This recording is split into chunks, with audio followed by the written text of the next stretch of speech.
एक एक आदमी एक मामा नाम से आपको पुकारता है। मामा नाम से क्यों पुकारते? कितने बहनों के आप भाई हैं आखिर? तो लाडली लक्ष्मी बनी तो उन बेटियों ने मुझे मामा कहना शुरू किया। किसी भी राज्य में महिलाओं के नाम उतनी जमीन नहीं है जितनी मध्य प्रदेश में है। स्टाम्प शुल्क कम हो जाएगा तो पैसा बचाने के लिए ही सही बहनों और बेटियों के नाम पे रजिस्ट्री होने लगेगी। आज मुझे कहते हुए आनंद है, लगभग 60% रजिस्ट्री बहनों के नाम पे, बेटियों के नाम पे। आप ये वायदा कर रहे हैं कि साहब 400 सीटें ले आएंगे हम, और आप प्रधानमंत्री जी से लेके भारतीय जनता पार्टी का हर कार्यकर्ता कर रहा है, तो कहाँ से वो सीटें आएंगी? कुछ थोड़ा सा हम लोगों का भी ज्ञानवर्धन किया जाए। आप आश्चर्यजनक रूप से देखना, मैं दक्षिण के राज्यों में बहुत घुमा हूँ, मोदी जी के प्रति जनता के मन में जो विश्वास है और इसलिए हमको जो जन समर्थन मिल रहा है उसके आधार पर हम कह रहे हैं कि हम 400 के पार जाएंगे। कोई तो ऐसा होगा जो विपक्ष में ठीक ठाक काम कर रहा होगा, अच्छा कर रहा होगा, नाम भी ले सकते हैं आप। मुझे कहते हुए प्रसन्नता नहीं है, तकलीफ है कि विपक्ष अब परिपक्व है, गैर जिम्मेदार है और कुछ भी कह रहा है। नमस्कार, आज हमारे बीच में एक ऐसे राजनेता हैं जिनकी शायद जितने संबंध उनके हैं अपने क्षेत्र वालों से, लोगों से, वो शायद भारतीय राजनीति में एक अकेला उदाहरण है।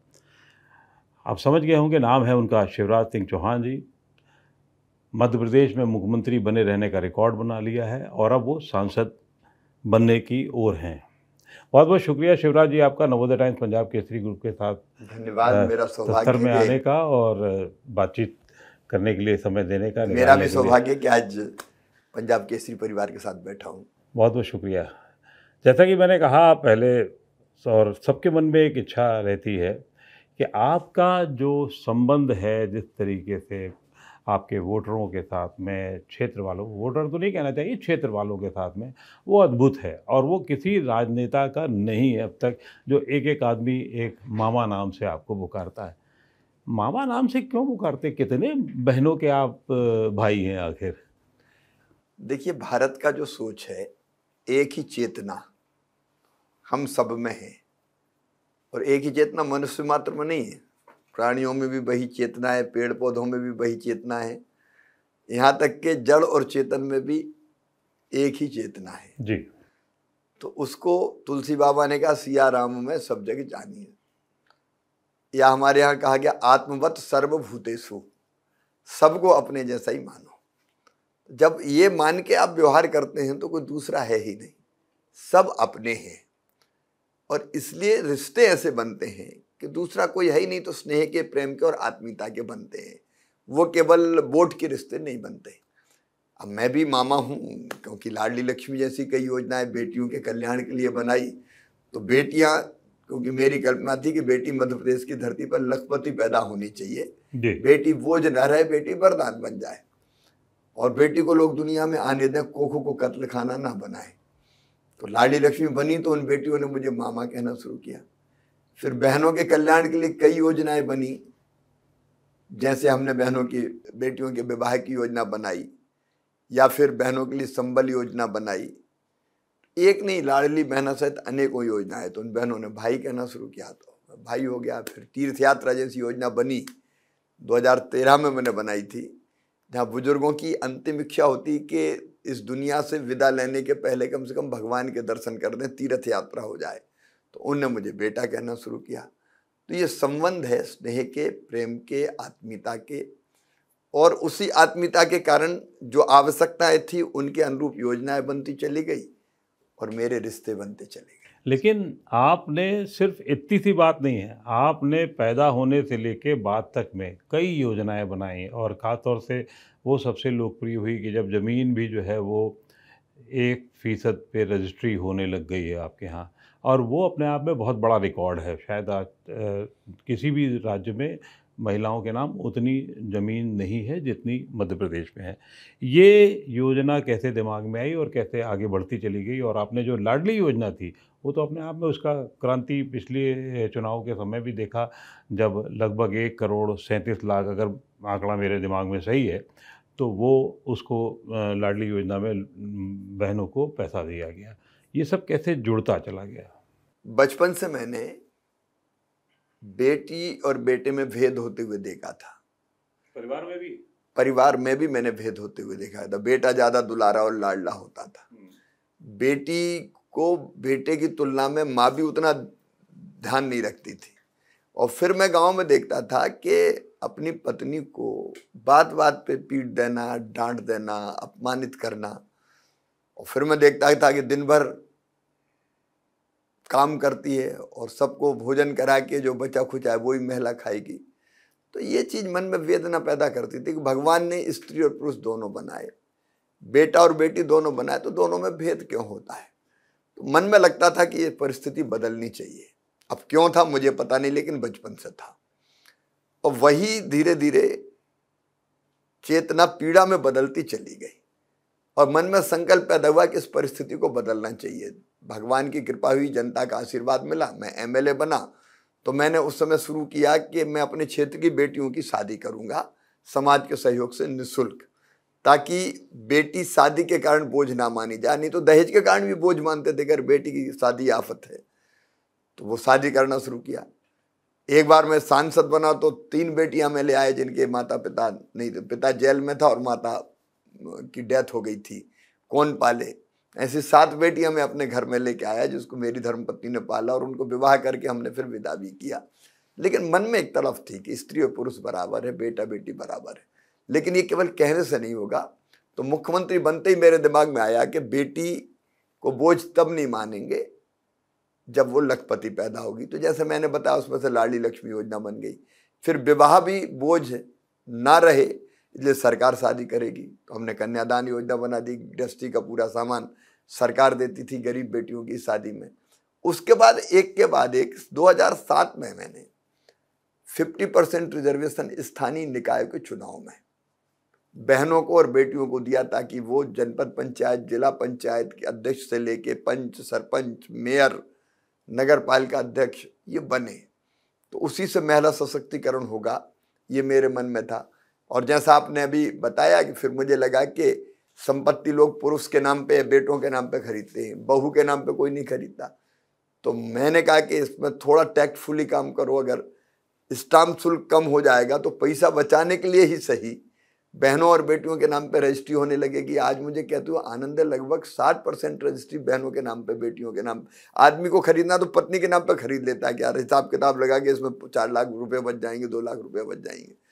तो मुझे लगा कि उनके नाम पे अगर दुकान, मकान, खेत होंगे तो आर्थिक सशक्तिकरण का काम होगा। पढ़ाई के लिए अनेक तरह की सुविधाएं थी, उसके डिटेल में मैं नहीं जा रहा। स्कूल दूसरे गांव जाए, साइकिल, स्कूल बैग देना, यूनिफॉर्म देना, फिर गांव की बेटी योजना, प्रतिभा किरण योजना, अगर वो 60% गांव में नंबर ले आएगी तो उसको 5,000 रुपया तो ऐसे। हाँ, फिर मेडिकल इंजीनियरिंग कॉलेज में एडमिशन हो जाए तो फिर उनकी फीस भरवाने का काम करना। तो ये कई योजनाएं इस तरफ में से निकली कि बेटा बेटी बराबर माने जाएं, स्त्री पुरुष बराबर माना जाए, उनमें कोई भेद ना हो और महिला भी सम्मानजनक जीवन जी सके। उनको भी जीने का हक है, मुस्कुराने का अधिकार है, और ये धरती उनके लिए भी तो है। शिवराज जी, आपने अब आप राज्य की राजनीति से लगभग अलग हैं, और ऐसे में जब अब आप क्या देख रहे हैं कि मध्य प्रदेश से भारतीय जनता पार्टी के खाते में कितनी सीट आएंगी? क्या पिछली बार की तरीके से, या उससे भी एक सीट का जो मामला बन रहा है वहाँ वो भी? जहाँ तक मध्य प्रदेश का संदर्भ है, हम 29 में से 29 सीटें जीतेंगे। हमने 14 में जीती थी 27 जी, 19 में जीती 28। एक सीट छिंदवाड़ा हम 37,000 वोटों से हारे थे। इस बार छिंदवाड़ा भी भारतीय जनता पार्टी जीतने जा रही है, तो हम 29 में से 29 सीटें जीतेंगे। आप क्योंकि केंद्र की राजनीति में पहले भी रह चुके हैं, सांसद के तौर पर भी, और अब ऐसी स्थिति में जब खास तौर से बड़ा रोचक प्रधानमंत्री ने खुद कह दिया है कि आप लोग शिवराज जी को जिताइए और मैं इनको केंद्र में लाऊंगा, क्या भूमिका आप अपनी देखते हैं? किस तरीके से देखना चाहेंगे? हम लोग कार्यकर्ता हैं। बिल्कुल सही। और कार्यकर्ता के नाते अगर मुझसे पूछें तो देश की सेवा के लिए और जनता की सेवा के लिए राजनीति में काम कर रहे हैं। भारतीय जनता पार्टी माध्यम है, क्योंकि इससे बेहतर पार्टी कोई है नहीं जी। अपनी संस्कृति, जीवन मूल्य, परंपराओं के आधार पर जो राष्ट्र और समाज जीवन की रचना करने में लगी है, पंडित दीनदयाल उपाध्याय जी, डॉक्टर श्यामा प्रसाद मुखर्जी ने जो चीज़ें कही थी वो साकार करने का काम हो रहा है। इसलिए भारतीय जनता पार्टी के माध्यम से करते हैं। भारतीय जनता पार्टी राष्ट्रीय पुनर्निर्माण का एक आंदोलन है, एक मिशन है। और जब आप किसी मिशन में काम करते हैं तो फिर वो मिशन तय करता है कि आप क्या काम करोगे। मिशन में हर एक ये तय नहीं कर सकता कि मैं तो ये बनूंगा। तो पार्टी जो काम तय कर देती है उसको पूरी प्रामाणिकता के साथ करना ये हमारी ड्यूटी है। इसलिए आगे भी पार्टी जो जवाबदारी दे देगी, अब देखिए मुझे तो कितनी जवाबदारियां पार्टी ने दी। संगठन में अगर आप देखेंगे तो उपाध्यक्ष, राष्ट्रीय महामंत्री, मंत्री, प्रदेश अध्यक्ष, प्रदेश महामंत्री, युवा मोर्चे का राष्ट्रीय अध्यक्ष, सब पदों पर रहा। मैं 6 बार सांसद का चुनाव लड़ चुका, 5 जीते, 6वां जीतने वाला हूँ। 6 बार विधायक रह चुका मैं, 4 बार मुख्यमंत्री रह चुका मैं। पार्टी ने भरपूर जवाबदारियां दी है और अब जो भी जिम्मेदारी देंगे उसका निर्वाह करूँगा। बिल्कुल सही कह रहे हैं आप, अब जो भी जिम्मेदारी मिलेगी। लेकिन अभी जो दौर चल रहा है राजनीति का, आपको नहीं लगता कि अब प्रचार के दौरान बहुत कड़वाहट हो गई है, बहुत सीधे हमले हो रहे हैं, इससे बचा जा सकता है कि नहीं बचा जा सकता? बचना चाहिए जी, बचा जा सकता है, बचने के प्रयत्न करने चाहिए। लेकिन हमारे प्रतिपक्षी मित्र लगातार पराजय के कारण बौखलाहट में ऐसे आरोप लगाते हैं जो शोभनीय नहीं है। प्रधानमंत्री जी के बारे में जिस तरह की बातें हमारे प्रतिपक्ष के मित्र करते हैं वो क्या शोभा देता है, और कई बार फिर उनका जवाब दिया जाता है। लेकिन ये बात आपकी बिल्कुल सही है, हम लोग शत्रु नहीं हैं, हम में वैचारिक मतभेद है। तो कायदे में तो ये होना चाहिए कि भाई विचारधाराएं अलग है तो हम अपना काम करें, अपनी विचारधारा की बात करके वोट मांगे, अपने काम के आधार पर मांगे, आप अपने काम के आधार पर मानो। लेकिन पराजय से बौखलाए हुए लोग इस स्तर से नीचे उतरते हैं और उसके कारण फिर कड़वाहट लगातार बढ़ती है, जो नहीं बढ़ना चाहिए। आपने, क्योंकि योजनाओं में बहुत सारा महिलाओं के साथ में बातचीत हुई और कई बार ये कहा जाने लगा था और कि साहब रेवड़ी आप बांट रहे हैं, क्या आप मानते हैं कि इस सामाजिक कल्याण के लिए की गई योजनाएं रेवड़ी की हैं? और अगर रेवड़ी की हैं तो राहुल गांधी भी अगर कह रहे हैं 1 लाख रुपए देंगे साल में, तो वो भी रेवड़ी है नहीं है? या दे पाएंगे कि नहीं दे पाएंगे? हमको दोनों में फर्क करना चाहिए जी। देखिए, मैं मुख्यमंत्री के नाते जब मैंने काम किया तब भी, और जनप्रतिनिधि के नाते भी मैं मानता हूं कि मुख्य रूप से हमारे 2 काम हैं, एक विकास करना और दूसरा है जन कल्याण। और जन कल्याण में कई चीजें सम्मिलित है, जिसमें ठीक दिशा देना भी सम्मिलित है लोगों को। मतलब नशा मुक्ति जैसे अभियान हो या बाकी चीजें हो, तो स्वच्छता जैसे अभियान हो। लेकिन जब हम जन कल्याण की बात करते हैं तो जो गरीब परिवार है उनको निःशुल्क राशन देना, मैं नहीं मानता कि वो रेवड़ी है। इस धरती पर पैदा हुआ है तो इतना हक तो है कि एक छोटा सा घर उसका भी हो।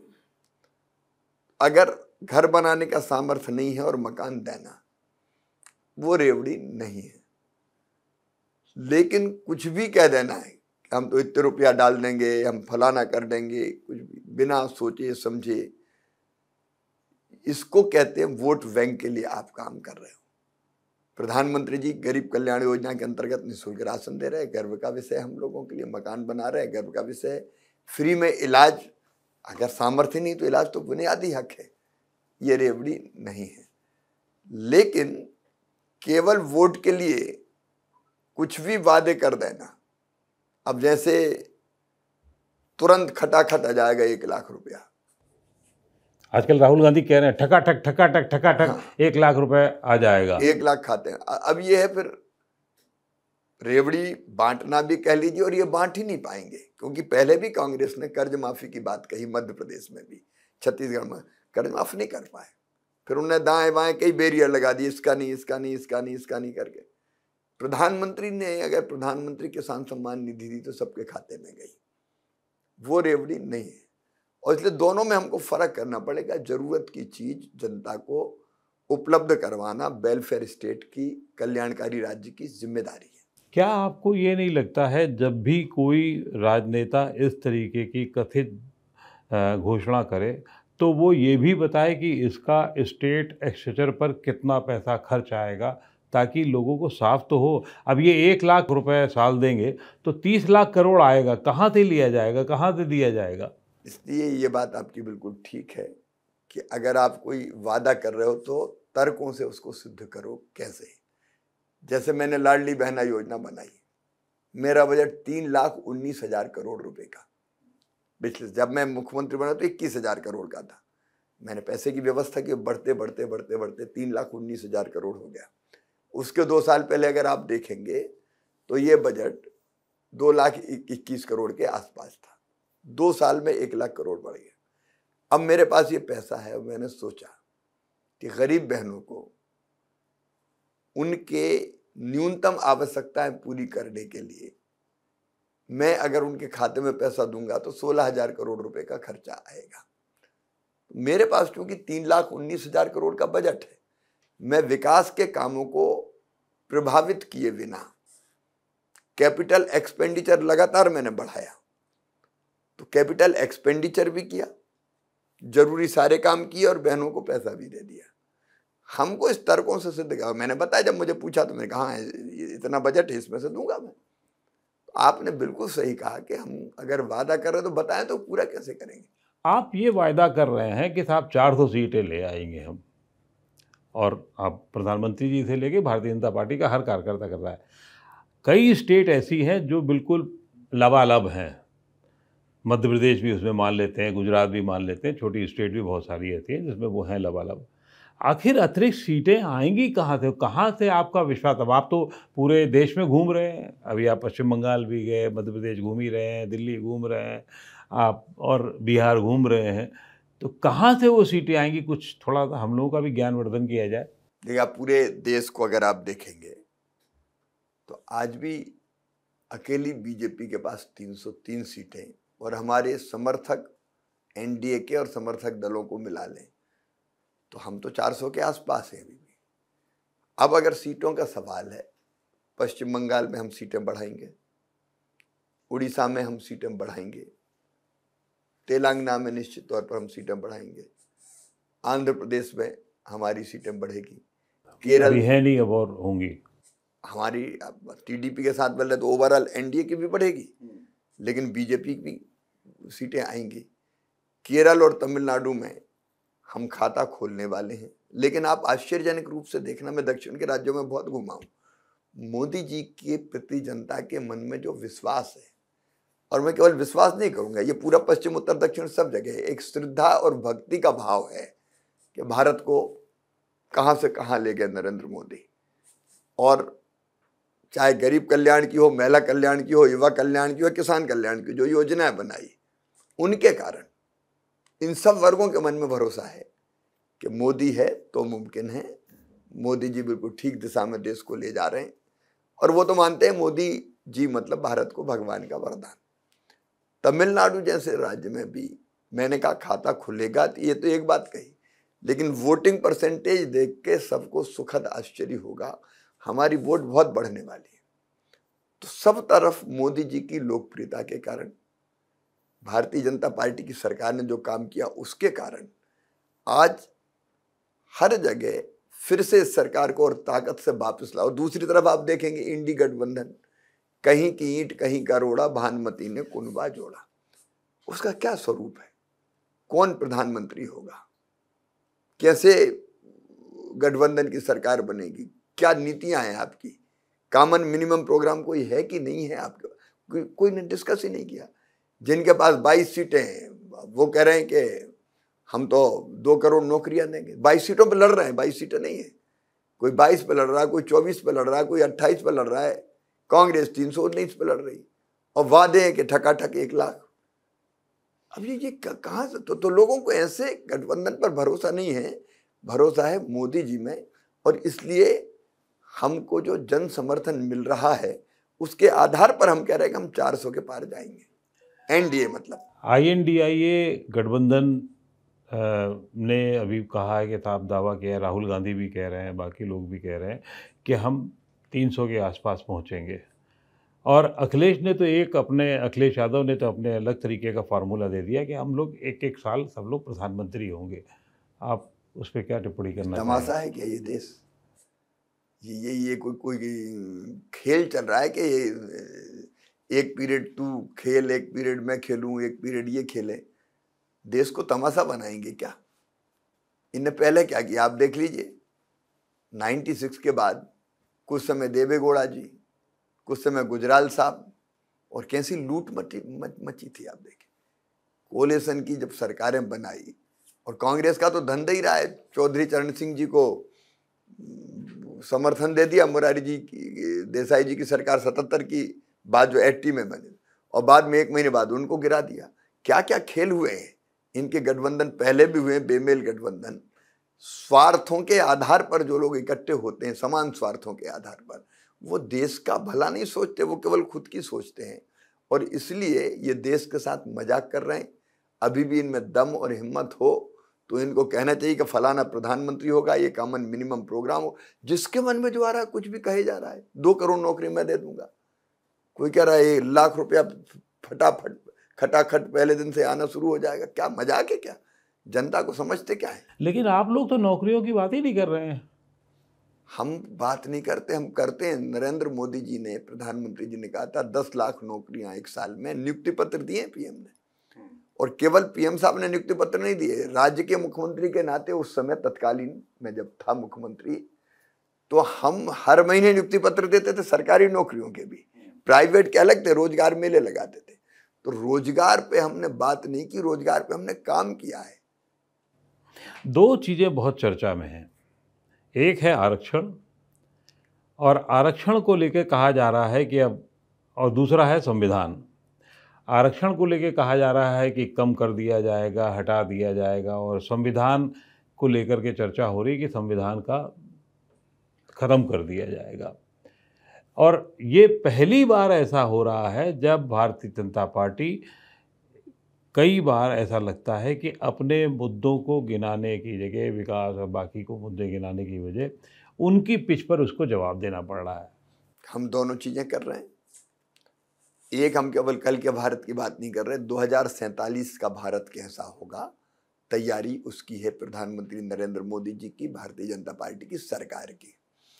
हमने जो किया हम वो भी गिना रहे हैं। हम अगर गरीब कल्याण के काम कर रहे हैं तो वो भी गिनाते हैं। अगर हम हाईवेज, पोर्ट, एयरपोर्ट बना रहे हैं तो वो भी हम गिनाने का काम करते हैं। लेकिन कोई अगर आरोप लगाएगा, झूठे आरोप, भ्रम फैलाए, किसने संविधान के साथ खिलवाड़ किया?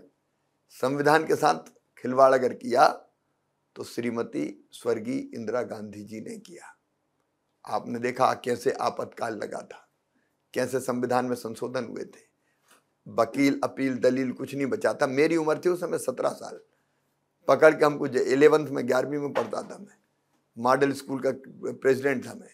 पकड़ के जेल ले गई पुलिस, और इतने मारे थे जोड़ों में डंडे के, आज तक दर्द होता है। कितने निरपराध लोगों को जेल ले गई थी कांग्रेस, बच्चों को जेल ले गई कांग्रेस, उस समय की सरकारें। संविधान के साथ किसने खिलवाड़ किया है? खिलवाड़ किया है तो कांग्रेस ने किया है सदैव। ये प्रधानमंत्री नरेंद्र मोदी जी हैं, जो जब गुजरात के मुख्यमंत्री थे तब उन्होंने सिर पे संविधान की प्रति रख के संविधान का सम्मान करना शुरू किया था। और संविधान दिवस भारत में मनाना किसी ने शुरू किया है तो वो श्रीमान नरेंद्र मोदी जी ने किया है।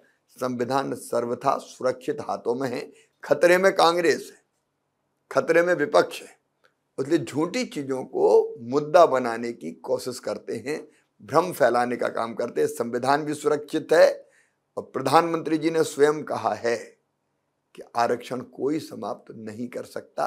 ये केवल झूठ, हताश और निराश लोग मैदान में मुकाबला नहीं कर सकते, इसलिए झूठ और भ्रम को फैलाने की कोशिश कर रहे हैं। लेकिन जनता सब समझती है। घोषणा पत्र में जिस तरीके से बातचीत की जा रही है, कांग्रेस ने बहुत लंबा चौड़ा घोषणा पत्र किया है और उसमें कहा है कि सर्वे होगा संपत्ति का। आप इस सर्वे नाम को कितना बड़ा मानते हैं? क्या कुछ है ऐसी बात, या सिर्फ राजनीतिक खेल है? सब हवा हवाई है। इतने वर्षों तक उनकी सरकार रही, उनने क्या किया? मजाक करते हैं गरीबी हटाओ, ऐसे हटा देंगे चुटकी बजाते गरीबी। 50 साल राज करके तुमने गरीबी हटाई? नारे लगाते रहे, दादी भी आपके नारे लगाती रही, गरीबी हटाओ। गरीबी कहीं हटी क्या? केवल कांग्रेस ने लोगों के साथ खिलवाड़ किया है और देश कांग्रेस के खेल को अच्छी तरह समझता है, इसलिए इस तरह की बातें करते हैं, लोगों को विश्वास नहीं है। ऐसा कौन सा मुद्दा रह गया है जो आप चाहते हैं कि भारतीय जनता पार्टी जिस पे सचमुच बात करे, लोगों में विश्वास हो, मतदाताओं में विश्वास हो और उस पे एक आगे बातचीत की जा सके? देखिए, हमने एक शब्द में प्रधानमंत्री जी ने जो बात कही, विकसित भारत हमारा संकल्प है, और विकसित भारत का पूरा रोड मैप बना के जनता के सामने हमने प्रस्तुत किया है, विस्तार से किया है कि हम विकसित भारत के निर्माण के लिए ये काम करेंगे, चाहे वो शिक्षा हो, चाहे वो स्वास्थ्य हो, चाहे वो इंफ्रा हो, अर्थव्यवस्था हो, रोजगार हो। जैसे हम लोग यही बात ताकत से कह रहे हैं कि भारत 5वीं सबसे बड़ी अर्थव्यवस्था बना, अब तीसरे टर्म में प्रधानमंत्री जी के तीसरी सबसे बड़ी अर्थव्यवस्था बनेगा। तो एक एक चीज हमने ढंग से कही है, वही हमारा रोड मैप है। लेकिन क्या आपको लगता है ये विकसित भारत, सबका विकास, इन सब शब्दों से वोट मिलते हैं या वोट अभी भी हिंदू मुसलमान जाति पर जाते हैं? देखिए, हमें तो वोट मिलते हैं विकास के और जन कल्याण के नाम पर, मोदी जी के नाम पर, क्योंकि मोदी जी ने किया है, उनके नेतृत्व में हुआ है। और मैं सच अगर कहूँ तो यह अतिशोक्ति नहीं है कि गरीब मोदी जी को भगवान मानते हैं।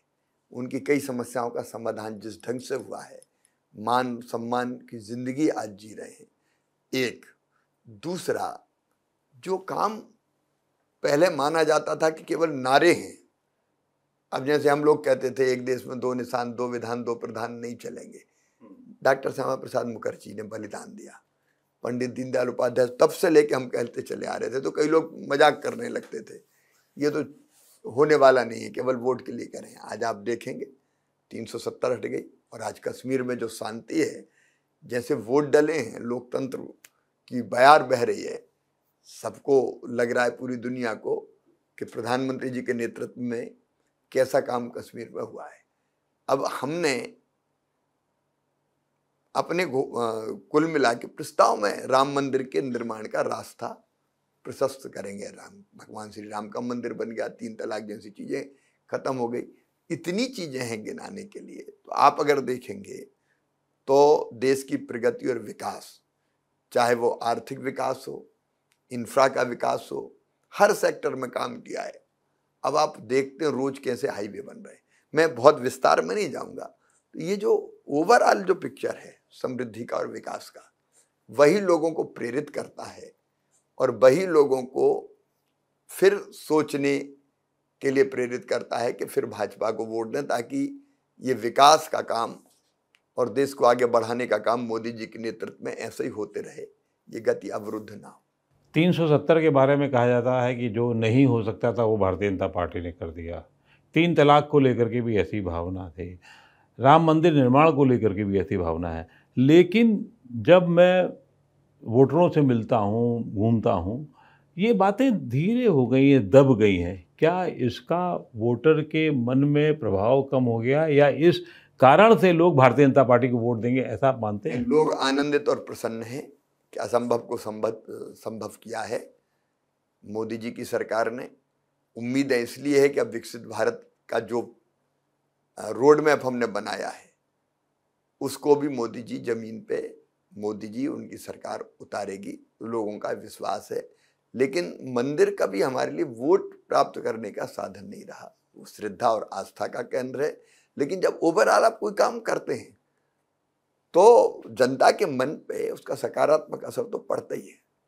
अभी ऐसे कौन से काम बचे हैं भारतीय जनता पार्टी के लिए जो तत्काल किए जाने चाहिए, जिससे सीधा भारतीय जनता को फ़ायदा होगा? कौन सी ऐसी चीज़ें जिनको बड़े स्तर पर किया जाना चाहिए? अब कई चीज़ें हमने कही है, जैसे गरीब कल्याण के काम प्रधानमंत्री जी ने कहा है, भारतीय जनता पार्टी ने अपने घोषणा पत्र में कहा है कि हम 3 करोड़ मकान और बनाएंगे। हमने जो आयुष्मान भारत योजना है वो 70 प्लस के जो भी हमारे बुजुर्ग होंगे, कोई भी हो, उनको उसका लाभ देने का काम होगा। महिला सशक्तिकरण के लिए अगर आप देखें तो 33% रिजर्वेशन जो 2029 में मिलना वो तो हुआ ही है, लेकिन 3 करोड़ लखपति दीदी बनाई जाएंगी। तो महिला सशक्तिकरण का काम और आगे बढ़ाना है। किसानों का अगर आप देखेंगे लगातार सिंचाई की योजनाएं हो, फसल बीमा योजना हो, प्रधानमंत्री फसल बीमा योजना, अनेकों योजनाओं के माध्यम से किसान कल्याण का काम निरंतर जारी है, उसको और आगे बढ़ाना है। शिक्षा के क्षेत्र में क्रांतिकारी परिवर्तन हो रहा है। अब जिस ढंग से पीएम श्री स्कूल अभी कम बने और बनना है, तो हम प्राथमिक शिक्षा के लिए से लेके उच्च शिक्षा तक की गुणवत्ता को और बेहतर बनाने के लिए हमको काम करना है। हेल्थ सर्विसेज का कवरेज और बढ़े और गांव तक पहुंचे, कोई बिना इलाज के ना रहे। उसके लिए कितने मेडिकल कॉलेज नए खुले हैं। अब लगातार और मेडिकल कॉलेज खोलना ताकि ज़्यादा डॉक्टर्स हों। तो शिक्षा का क्षेत्र हो, स्वास्थ्य का क्षेत्र हो, इंफ्रा का क्षेत्र हो, रोजगार का क्षेत्र हो, नई आईआईटी, आईआईएम आप देख रहे हैं, ऐसे टेक्निकल एजुकेशन के इंस्टीट्यूशंस वो लगातार खुलते रहें।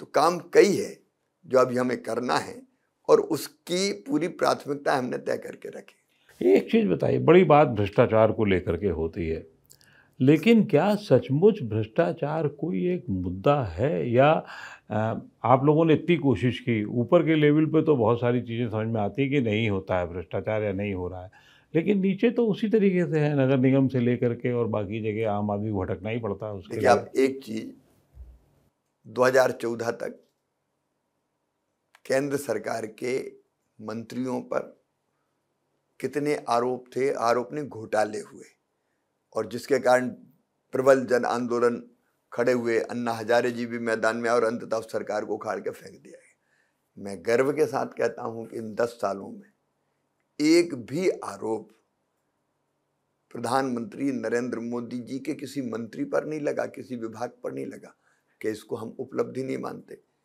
ये बात सच है कि नीचे तकलीफें होती है कई बार, लेकिन ऊपर से भ्रष्टाचार अगर ऊपर होता है तो वो नीचे तक जाता है। ऊपर समाप्त किया है भाजपा की राज्य सरकारों को अगर आप देखेंगे तो भ्रष्टाचार के आरोप लगाने को लगा दिए जाएं, लेकिन हम काफ़ी कुछ सफाई कर पाने में सफल हुए हैं।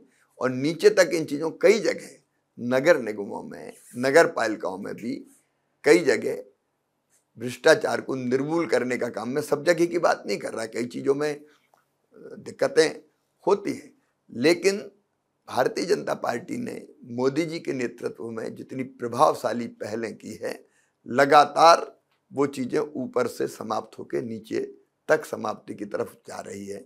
दूसरे पार्टियों की सरकार होती है तो वह क्या हाल होता है आप देखिए। अच्छा ये बताइए, विपक्ष जिस तरीके से भूमिका निभा रहा है उससे आप संतुष्ट हैं, या कोई तो ऐसा होगा जो विपक्ष में ठीक ठाक काम कर रहा होगा, अच्छा कर रहा होगा, नाम भी ले सकते हैं आप? मुझे तो आश्चर्य होता है, अब तो कांग्रेस भी कोई मजबूत विपक्ष बची नहीं, नेता प्रतिपक्ष तक नहीं बना पाई। आप देखिए विपक्ष का सोच, परिवारवादी राजनीति। रायबरेली में मैडम श्रीमती सोनिया गांधी जनता को अपील कर रही है कि राहुल को आपको सौंप रही हूं, संभाल के रखना। अब राहुल का 5 साल के बच्चे, 53 साल के आदमी हैं वो। अब या तो मैडम ये मानती है कि उनमें इतनी समझ ही नहीं है तो जनता ही को संभालना पड़ेगा उनको। अब जो स्वयं को नहीं संभाल सकता, रायबरेली की जनता उनका ध्यान रखेगी तो वो देश का क्या ध्यान रखेंगे और देश को क्या संभालेंगे। मुझे कहते हुए प्रसन्नता नहीं है, तकलीफ है कि विपक्ष अब परिपक्व है, गैर जिम्मेदार है और कुछ भी कह रहा है। इसलिए जनता का भरोसा बिल्कुल है ही नहीं, इसलिए तो मान्यता प्राप्त कोई विपक्षी दल ही नहीं। विपक्षी दल मीन्स जो अपना नेता प्रतिपक्ष बना पाता, कांग्रेस में से बची नहीं। तय है कि आप सत्ता दल के अभी नेता हैं, तो विपक्ष के बारे में जो भी आपकी टिप्पणी है, अब तो देखना यह है कि कौन 4 जून को किस तरीके से उभर के आता है और कितना उभर के आता है। बहुत बहुत शुक्रिया नवोदय टाइम्स पंजाब केसरी से बातचीत करने के लिए, आने के लिए और इतना समय निकालने के लिए। बहुत बहुत धन्यवाद। आपको भी बहुत बहुत धन्यवाद।